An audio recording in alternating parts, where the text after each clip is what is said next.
В Египте существует храм, где солнечный культ выглядит не как религия, а как точная схема управления временем и пространством. И самое странное, его назначение до конца не объяснено до сих пор. Абу-Гураб, к северу от Гизы, датируется эпохой пятой династии Древнего Царства. Это не единичное сооружение, а часть более широкой солнечной системы культовых центров, связанных с Ра. Здесь найден комплекс, который археологи называют солнечным храмом, но его структура не совпадает с типичными храмами Египта.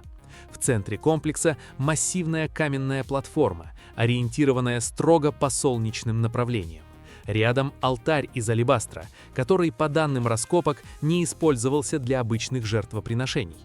Официальная версия говорит о ритуалах поклонения Солнцу, но странность в том, что следов массовых ритуальных действий почти нет. Дальше система каменных блоков, расположенных как будто по заранее заданной геометрической сетке. Некоторые исследователи называют это картой ритуалов, где каждая зона соответствует определенному положению Солнца. Но зачем нужна такая точная схема, если речь идет только о религиозных обрядах? Еще более странно отсутствие типичных хозяйственных следов храма, нет привычной инфраструктуры жреческого комплекса. И это создает противоречие, либо мы не понимаем функцию, либо она была иной. Одни археологи считают это символическим центром культа Ра, другие предполагают астрономическую функцию или даже календарную систему, встроенную в архитектуру. И до сих пор у исследователей нет единого ответа. Самое тревожное, подобные солнечные структуры начинают появляться и в других культурах, будто это не единичная идея, а повторяющийся шаблон. Но если это так, то кто или что задавало этот шаблон? И главное, почему он повторяется в разных эпохах? Вы это как объясняете? Совпадение или след утраченной системы знаний? Подпишитесь и поставьте лайк, потому что в следующей части мы увидим место, где вода и ритуал соединены в еще более странной архитектуре. Воды Нила скрывают не просто храм, а систему, которая, возможно, никогда не задумывалась как единое здание. В Карнаке обнаружены структуры, которые ведут себя не как обычные религиозные помещения. Это не один храм, а многослойный комплекс, где камень, вода и пространство образуют странную архитектурную сеть. Масштаб поражает. Строительство и расширение длились более 1500 лет, от Среднего Царства до позднего Египта. Но самое необычное не в возрасте, а в том, как связаны его части. Внутри комплекса найдены следы скрытых водоемов, бассейнов и каналов, которые не имеют утилитарного объяснения в рамках обычного храма. Официальная версия говорит о ритуальном очищении жрецов перед церемониями, но размеры и расположение этих водных систем выходят за пределы простого обряда. Первый странный элемент – водоем, встроенный не у входа, а глубоко внутри священной зоны, где доступ был максимально ограничен. Это нарушает логику очищения и создает первый вопрос – зачем вода там, где ее не должно быть? Далее археологи фиксируют капеллы, расположенные так, будто они ориентированы не только на богов пантеона, но и на движение Солнца и сезонные циклы, образуя скрытую геометрию внутри комплекса. Официально это объясняется астрономической символикой, но совпадения слишком точны, чтобы быть случайными. И чем глубже исследователи уходят в структуру Карнака, тем чаще возникает ощущение, что разные эпохи строительства следовали одному неочевидному плану. Некоторые слои комплекса демонстрируют следы реконструкций, которые не уничтожали старые структуры, а аккуратно встраивали их в новые. Это создает эффект накопления смысла, а не замены функций. И здесь возникает научный конфликт. Одни археологи считают Карнак набором независимых храмовых дополнений, другие видят в нем единую, хотя и разорванную временем, систему ритуального пространства. И до сих пор у исследователей нет единого ответа. Но если это действительно единая система, то возникает следующий вопрос. Для какого именно ритуала нужна архитектура, растянутая на 1500 и связанная водой внутри камня? И что происходило в этих капеллах, куда не было прямого доступа даже для большинства жрецов? Самое странное начинается там, где заканчиваются привычные объяснения.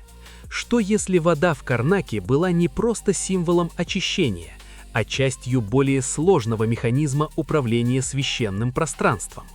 И если Карнак — это только фрагмент большей схемы, то кто мог ее задумать и зачем она сохранялась так долго?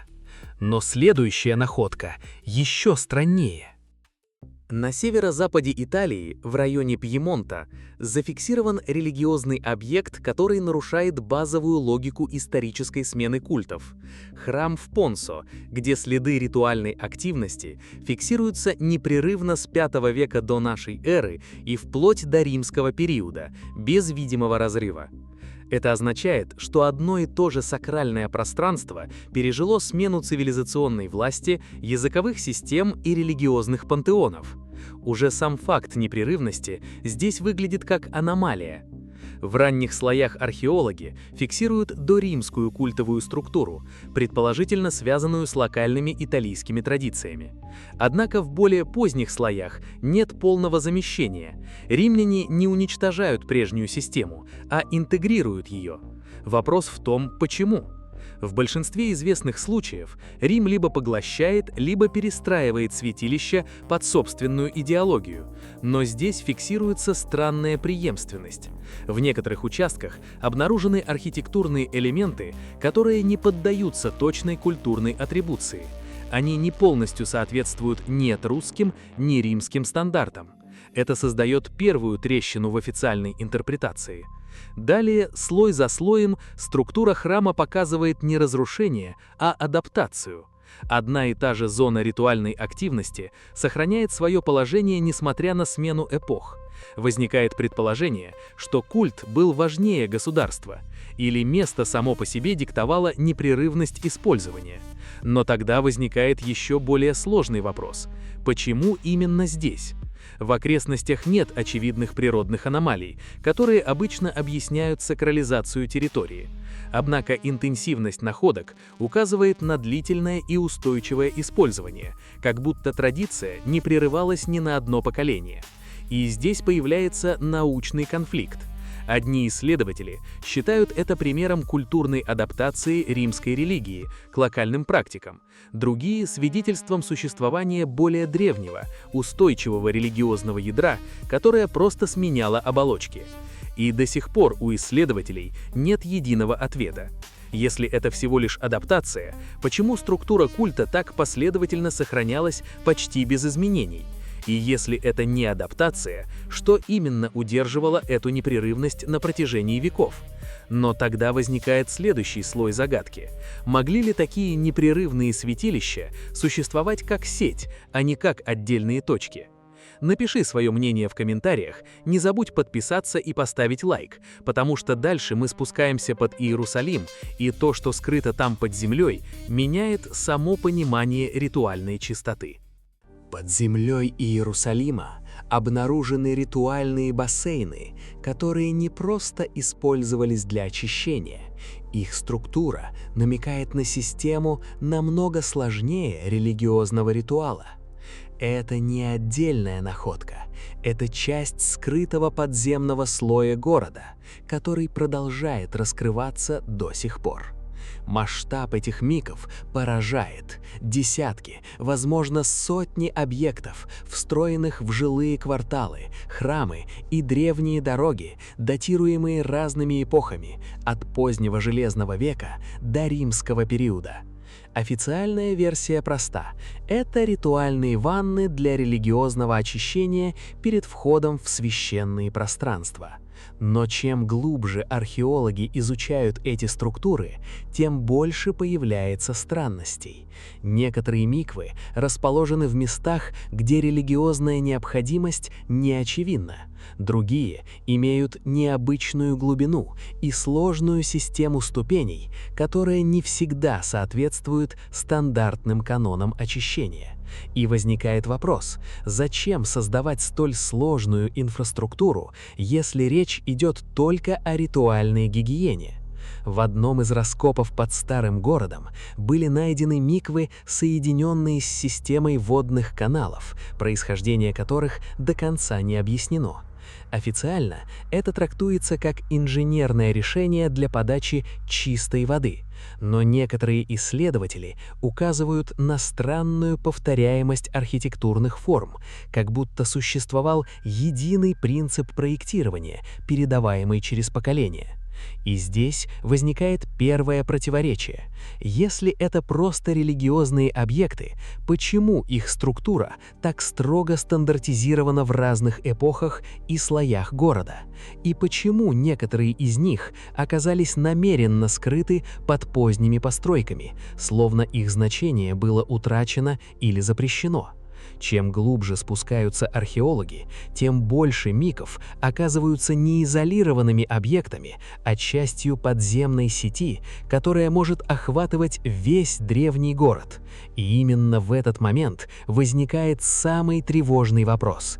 Если это действительно просто ритуальное очищение, зачем оно встроено в такую масштабную и потенциально скрытую систему под городом, который постоянно перестраивался и разрушался?